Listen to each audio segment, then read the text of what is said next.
बिस्मिल्लाहिर्रहमानिर्रहीम। अस्सलाम वालेकुम व्यूअर्स, उम्मीद करता हूँ कि आप सब खैरियत से होंगे। आज मैं आप लोगों के लिए एक नई वीडियो लेकर आया हूँ जिसके अंदर हम लोगों ने जो MTH641 की सीरीज़ स्टार्ट की हुई है, हमारे पास जो फंक्शनल एनालिसिस की बुक है उसका हम लेक्चर नंबर आज जो है वो 25 करेंगे और इसके अंदर हम जो है वो 76 मॉड्यूल से अब जितने भी इजीली कवर हो गए शॉर्ट वीडियो के अंदर वो हम कवर करेंगे। वीडियो स्टार्ट करने से पहले आप लोगों से छोटी सी रिक्वेस्ट है कि अगर आप चैनल पे न्यू हैं तो चैनल को सब्सक्राइब कर लें और बेल आइकन के निशान को प्रेस करें ताकि हर न्यू अपडेट आप तक सबसे पहले पहुंच सके। अब इसमें हमारे पास बेसिकली दिया क्या गया कि हमारे पास जो एक ऑपरेटर है फाइनाइट डिमेंशनल स्पेस के अंदर हमने ये बताना और ये हमारे पास ज़ीरो ऑपरेटर वेक्टर क्या होता है।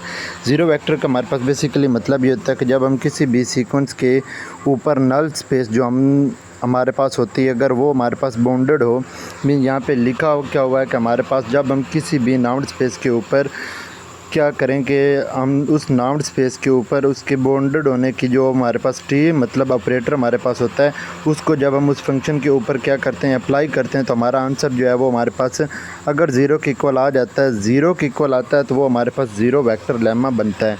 ठीक है, अगर यहाँ पे मैं आप लोगों को दिखाऊं तो यहाँ पे ये है कि x हमारे पास कोई भी एक फाइनाइट डायमेंशनल वेक्टर स्पेस है और एक हमने इस x में से एक एलिमेंट हमने x0 जो है वो उठा लिया है और ये हमारे पास प्रॉपर्टी है। देन हमने क्या किया कि f ऑफ x0 फंक्शन जो है वो कह रहे हैं कि ज़ीरो के इक्वल है फॉर ऑल तमाम के लिए जो हमारे पास x स्टैरिक है। x स्टैरिक हमारे पास जो है वो अलजेब्रिक ड्यूल जो हमारे पास स्पेस है वो है। ठीक है, ऑन x0 हमारे पास क्या है वो भी हमारे पास किस चीज़ को अप्रोच कर जाएगा, अगर वो ज़ीरो को अप्रोच करता है तो वो हमारे पास क्या बन जाता है, ज़ीरो वेक्टर लेमा बन जाता है। बेसिकली यहाँ पे हमारे पास जो लिखा हुआ ये है कि इफ़ अगर xn is a sequence in a null space, अगर xn एक सीक्वेंस है नल स्पेस के अंदर और n ऑफ t हमारे पास एक बाउंडेड लीनियर ऑपरेटर है किसी भी नाउंड स्पेस x के ऊपर, तो जो हमारे पास t ऑफ xn होगा ये हमारे पास ज़ीरो ऑपरेटर होगा। और ये MCQs में ये सेम जो ये चीज़ लिखी हुई है ये रिपीट हो रही है। इस दफ़ा जो हमारे पास क्विज़ नंबर 3 जो ओपन हुआ है उसके अंदर ये हमारे पास रिपीट हो रही है। इसके बाद ये बताया गया कि बी जो है वो हमारे पास बेस है किस चीज़ की, बी हमारे पास बेसिकली बेस है इस एक्स स्टैरिक के। और उसके बाद हमें फंक्शन दिएंगे f1 से लेकर f(n) तक और इसके बाद ये बताया गया कि अगर हमारे पास i जो है वो j के इक्वल है तो हमारे पास आंसर 1 आएगा और अगर हमारे पास i जो है वो j के इक्वल नहीं है तो हमारा आंसर जो है वो 0 आएगा। ये चीज़ आप लोगों ने याद रखनी है। नेक्स्ट इसमें क्या बताया गया कि हमने यहाँ पे सबसे पहले x0 जो लिया हुआ था वो हमारे पास x0 ज़ीरो था जो कि हमारे पास यहाँ पे इस लेमा के अंदर भी गिवन है कि x0 हमारे पास ज़ीरो है। तो हमने इसके बाद इसको समीशन फॉर्म में लिखा है इस x0 को हमने समीशन फॉर्म में लिखा है तो sigma is equal i is equal 1 to n और इसके बाद x ऑफ i हमारे पास बेसिकली ये इस x के एलिमेंट हैं x ऑफ i टर्म तक और ये जो e ऑफ i दिया गया है ये इनकी बेसिस दी गई हैं जो हमने ली हैं कि b बेसिस इसमें e1 e2 e3 up to सोन ई ऑफ n तक इसकी बेसिस भी दी गई हैं। नेक्स्ट हमारे पास क्या बताया गया कि इसके ऊपर उस x0 के ऊपर हमने अब f ऑफ x0 को अप्लाई कर दिया और ये भी कह दिया कि हमारे पास ये ज़ीरो के इक्वल है। जब ये ज़ीरो के इक्वल होगा तो ये समीशन हमारा बाहर रहेगा फंक्शन के लिहाज से। देन हमारे पास ये सारी की सारी जो वैल्यू है ये हमारे पास इसके अंदर पुट हो जाएगी। x0 की जगह पर ये सारी की सारी वैल्यू पुट होगी, f की जगह पर हमारे पास ये आ जाएगा और ये भी हमारे पास सारा का सारा आंसर जो है वो 0 आ जाएगा। नेक्स्ट हमारे पास क्या चीज़ है, इसके बाद उन्होंने ये जो हमारे पास ये कंडीशन दी गई है इस कंडीशन को उन्होंने यहाँ पे 0 के बराबर लेट करके कहा कि हमारे पास j जो है वो इक्वल है 1 to n तक। अब हमने x ऑफ j को जो है वो 0 करार दिया और j को हमने 1 ले लिया तमाम के लिए।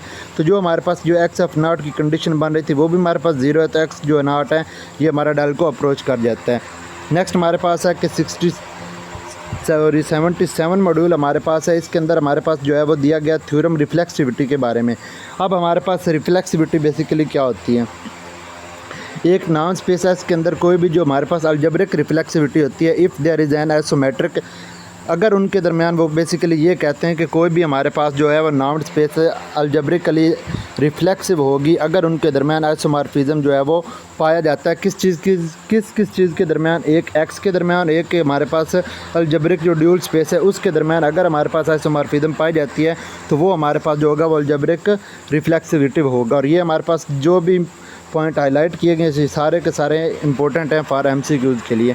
नेक्स्ट हमारे पास क्या चीज़ है कि ऑन जो हमारे पास ऑर्डिनरली है named space may or may not be reflexive, ये हमारे पास रिफ्लेक्सिव हो भी सकती है और नहीं भी हो सकती। मीन ये हमारे पास MCQ आ सकता है कि जो ऑर्डिनरी नाउन स्पेस होती है वो हमारे पास रिफ्लेक्सिव होती है या नहीं, तो ये हमारे पास नहीं होती। नेक्स्ट हमारे पास MCQs है कि if x is incomplete noun space, अगर एक्स हमारे पास कोई भी जो है वो इनकम्प्लीट है, मतलब वो कंप्लीट नहीं है जब तक के देन फिर क्या होगा कि एक्स स्टैरिक से जब हम डबल ड्यूल जो हमारे पास है अलजेब्रिक डबल ड्यूल हमारे पास जो रिफ्लेक्सिव है उसको सॉरी यहाँ पे ये बताया गया कि अगर हमारे पास कोई भी जो नाउन स्पेस है वो अगर हमारे पास इनकम्प्लीट है तो फिर क्या होगा कि एक्स से एक्स स्टार से एक्स डबल स्टार तक ये हमारे पास क्या बनाएगी, बंच स्पेस बनाएगी।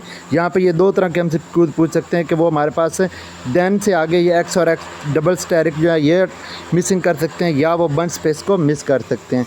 इसके अलावा यहाँ पे हमारे पास ये भी पूछ सकते हैं कि ये पूरी की पूरी कंडीशन दे के पूछ सकते हैं कि ये जो हमारे पास एक्स दिया गया ये हमारे पास रिफ्लेक्सिव है या नहीं है। तो हमारे पास जब एक्स से डबल एक्स स्टैरिक के दरमियान होगी बंच स्पेस तो ये हमारे पास एक्स जो है वो रिफ्लेक्सिव नहीं होगा।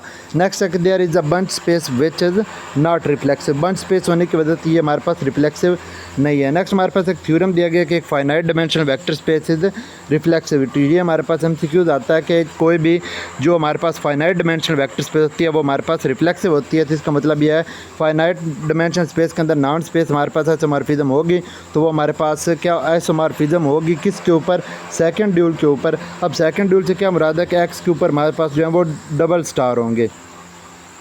इसके बाद यहाँ पे उन्होंने क्या कहा कि हमारे पास एक्स जो है वो हमारे पास एक फाइनाइट नाउन स्पेस है जो कि हमारे पास डायमेंशन उसकी हमने ली है क्या n, हमने यहाँ पे इनकी जो है वो डायमेंशन ले ली है। इसके बाद ये बताया गया है, मैं कलर चेंज कर लेता हूँ ताकि इजीली समझ आता रहे।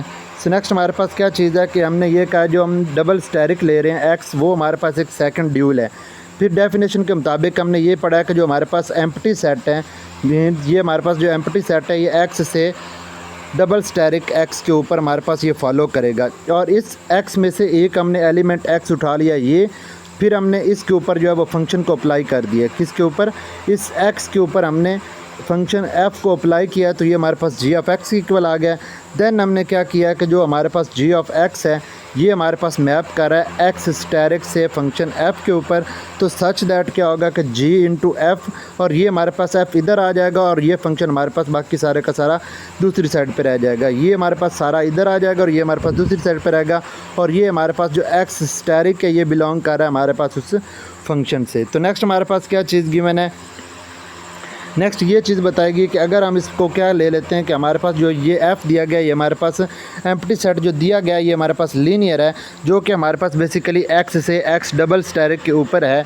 तो हम क्या करेंगे, लीनियर होने की वजह से ये हमारे पास लीनियर के हम पीछे पढ़ते आ रहे हैं कि alpha x1 plus beta y1 या x2 हम कोई भी ले लेते हैं। जब हम x को जो है वो लीनियर प्रूव करेंगे तो हम इसके ऊपर जब f को अप्लाई करेंगे तो ये हमारे पास बन जाएगा alpha x1 plus beta x2 और यहाँ पे ये हमारे पास साथ में यहाँ पे f आ जाएगा, बीटा x2 आ जाएगा।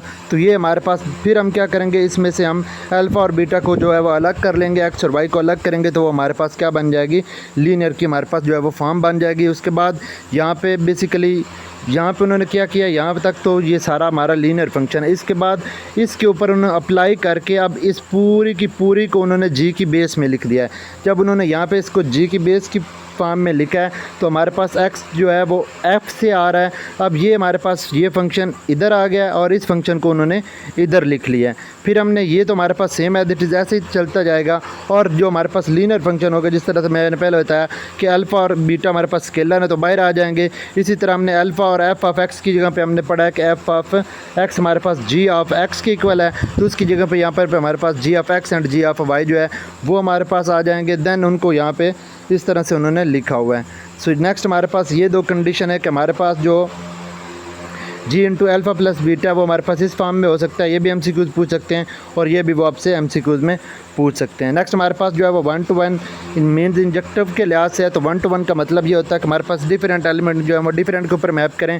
अब यहाँ पे हमारे पास एक फाई ऑफ एक्स और एक फाई ऑफ वाई दो सेट ले लिए गए हैं, फिर हमने इनके ऊपर जो है फंक्शन का अप्लाई करवाया, तो एक जी ऑफ एक्स बन गया, एक जी ऑफ वाई बन गया।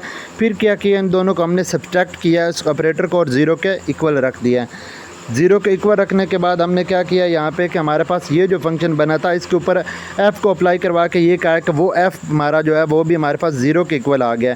देन जब हम इसको g यहाँ से हम कॉमन ले रहे हैं तो हमारे पास g x of f minus g y of f is equal, हमारे पास ये सारा ज़ीरो बन जाएगा।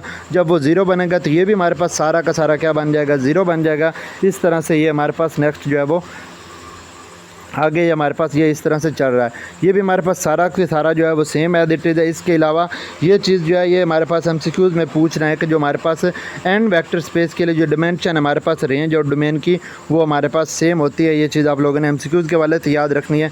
बाकी ये भी सारा जो है वो ईजी है, इतना मुश्किल नहीं है, इतना लेंथी प्रूफ जो है वो आप लोगों के पेपर के अंदर नहीं आता है। बस मैंने आप लोगों को समझाया कि थोड़ा बहुत आप लोगों का कंसेप्ट जो है वो क्लियर हो जाए। नेक्स्ट हमारे पास है कि जो हमारे पास एम्प्टी सेट है वो हमारे पास एक ऑन टू है और हमारे पास एक्स जो है वो रिफ्लेक्सिव है। तो ये चीज़ें आप लोगों ने MCQs के वाले से याद रखनी है।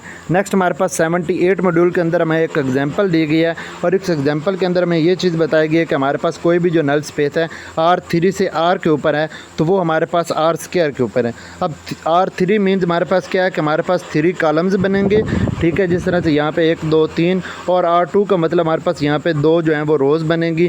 तो ये आप लोगों ने याद रखना है। नेक्स्ट उन्होंने यहाँ पे क्या किया है उसको हम बेसिकली ये हमारे पास यही कंडीशन बनी है जिसको हम लिखते थे AX इज़ इक्वल B की फॉर्म। तो ये हमारे पास B बन गया, ये हमारे पास X और ये हमारे पास A बन गया और इसको इन्होंने इस फॉर्म के अंदर लिखा है कि 2 इंटू एक्स, ये हमारे पास 2 मल्टीप्लाई 3 मीन ये हमारे पास क्या है इसका ऑर्डर लिखा हुआ है कि पहले हम रोज़ लिखते हैं, बाद में हम क्या करते हैं कॉलम को लिखते हैं। तो ये चीज़ इसमें जो है वो बेसिकली बताएगी। इसके बाद इसका मतलब ये बताया गया कि हमारे पास what meant by the null space. Null space का मतलब ये है कि if we find the values, अगर आप x से R3 के ऊपर वैल्यू ले रहे हैं x1 x2 x3 और हमारे पास ऑपरेटर जो है वो आंसर 0 दे रहा है तो हमारे पास वो ये फॉर्म बना देगा। जब हम इसके x1 x2 x3 के साथ वैल्यूज़ को ले रहे हैं तो हमारे पास जो ऑपरेटर है t वो हमारा आंसर क्या दे देगा, 0 दे देगा। इसके अलावा आप लोगों ने इसको MCQs के वाले से याद रखना है कि कोई भी हमारे पास जो लीनियर अलजबरा मेथड होता है that will give be a solution like echelon form. हमारे पास जो रेड्यूस इचोलन फॉर्म हमने मैथ 501 के अंदर भी पढ़ी हुई है, मैथ 603 के अंदर भी पढ़ी हुई है और 601 के अंदर भी हमारे पास कुछ एग्जांपल हैं जो कि हमारे पास रो रेड्यूस इचोलन फॉर्म से होती हैं।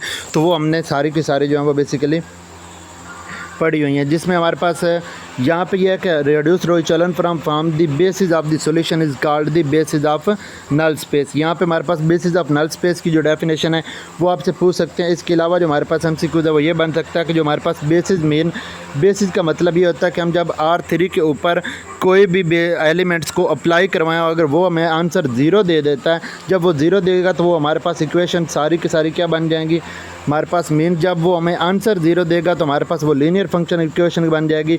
और इसी तरह से हम क्या कर सकते हैं, लीनियर फंक्शन जो हमारे पास होता है लीनियर इक्वेशन को उसको हम फाइंड कर सकते हैं आफ्टर द अप्लाइंग द किस चीज़ को R3 के ऊपर जब हम किसको अप्लाई करवाएं, जब हम उसकी बेसिस को अप्लाई करवाएं तो हमारे पास आंसर जो है वो 0 बनता है। नेक्स्ट हमारे पास एग्जांपल नंबर 2 के अंदर बताया गया है कि हमारे पास कोई भी जो ये नल स्पेस एक दी गई है जो कि R से R3 के ऊपर है। ये भी MCQs में रिपीट हुई है कि हमारे पास xi 1 xi 2 xi 3 up to so on, ये हमारे पास इसके ऊपर आ रहे हैं। और ये हमारे पास जो है बेसिस ऑफ रेंज की हैं, ये basis of n of t हमारे पास है नल स्पेस की और ये हमारे पास मैट्रिक्स की रिप्रेजेंटेशन है। ये हमारे पास बेसिकली इसका यहाँ पे जो प्रूफ है वो हमारे पास नहीं दिया गया, मीन ये हमारे पास इनकम्प्लीट है। अगर आप लोगों ने इसका सोल्यूशन जो है वो देखना है तो वो आप लोग जो है वो VU की जो लेक्चर है उनकी आप स्लाइड से देख सकते हैं जो कि हमारे पास 78 पे है। नेक्स्ट मैं ट्राई करूँगा कि जो इनकम्प्लीट है वो मैं नेक्स्ट जो है वो वीडियो के अंदर आप लोगों को थोड़ा बहुत स्क्रीनशॉट लेके समझा दूं। नेक्स्ट हमारे पास जो है वो ड्यूल स्पेसिस के बारे में बताया गया।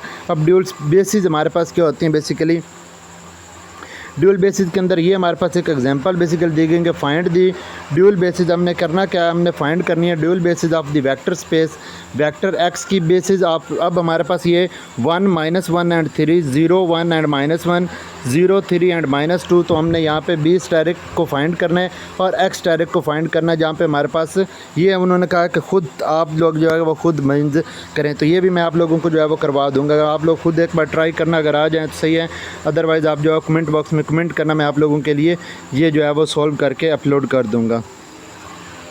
नेक्स्ट हमारे पास से ये बेसिस के बारे में बताया गया। बेसिकली हमारे पास इसके अंदर जो है वो कोई ख़ास चीज़ नहीं है। नेक्स्ट हमारे पास जो है वो मॉड्यूल नंबर 80 है। तो मॉड्यूल नंबर 80 में हमारे पास जो है वो नाउन स्पेस के बारे में बताया गया, जो कि हमारे पास एग्जांपल दी गई है ड्यूल स्पेस की।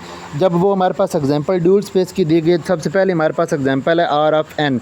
अब इसमें आइसोमेट्रिक आइसोमॉर्फिज्म दिया गया, जो कि हमारे पास ये है कि लीनियर ऑपरेटर 5 × x जो हमारे यहाँ वो इम्प्लाइज़ हो रहा है वाई के ऊपर, मीन्स हमारे पास जो फाई है वो मैपिंग हो रही है एक्स वाई के ऊपर, और एक्स और वाई हमारे पास नाउन स्पेसेस हैं। तो ये हमारे पास क्या बन जाएंगे, आइसोमेट्रिक आइसोमॉर्फिज्म बन जाएंगे, अगर वो तीन इन प्रॉपर्टीज़ को होल्ड कर जाती हैं कि हमारा वो बाइजेक्टिव भी हो, प्रिजर्व भी हो, और इसके बाद हमारे पास इनका जो नाम है वो भी हमारे पास इस चीज़ के इक्वल हो। तो ये हमारे पास जो है वो आइसोमॉर्फिज्म के इक्वल बन जाएगी। ठीक है, तो ये आप लोगों ने एमसीक्यूज़ के हवाले से याद रख लेना है। इसके अलावा नेक्स्ट हमारे पास जो है वो 81 मॉड्यूल आप देख सकते हैं कि 81 मॉड्यूल के अंदर हमारे पास एल की पावर एल दी गई है, एल की पावर 1 है आई थिंक, वो दी गई। तो हमारे पास यहाँ पे बेसिकली क्या चीज़ गिवन है कि ये हमारे पास एमसीक्यूज़ में ये आ सकता है कि जो हमारे पास ड्यूल स्पेस एल एन और एल इन्फिनिटी है, इसका मतलब ये है कि ये हमारे पास बाइजेक्टिव है और ये हमारे पास प्रिजर्व भी हैं। तो ये हमारे पास जब बाइजेक्टिव हैं, प्रिजर्व हैं, तो मीन्स ये हमारे पास क्या होंगे, आइसोमॉर्फिज्म भी होंगे। इसका भी हमारे पास जो प्रूफ है वो यहाँ पे गिवन नहीं है। ठीक है, मिलते हैं एक नई वीडियो के साथ, तब तक के लिए इजाज़त, अल्लाह हाफिज़। और मैं नेक्स्ट जो है ट्राई करूँगा कि हमारे पास जिस मॉड्यूल के जो हमारे पास प्रूफ जो है वो कंप्लीट नहीं है, वो भी मैं नेक्स्ट वीडियो के अंदर अपलोड कर दूं, ताकि आप लोगों के जो कंसेप्ट हैं वो क्लियर हो जाएं। बाकी जो मेन जो चीज़ें थी, मेन इंपॉर्टेंट थिंग्स थी, वो मैंने आप लोगों को समझा दी हैं कि ये चीज़ें आपके एमसीक्यूज़ के हवाले से इंपॉर्टेंट हैं और ये चीज़ें आपसे वो इस तरह से पूछ सकते हैं। Thank you so much.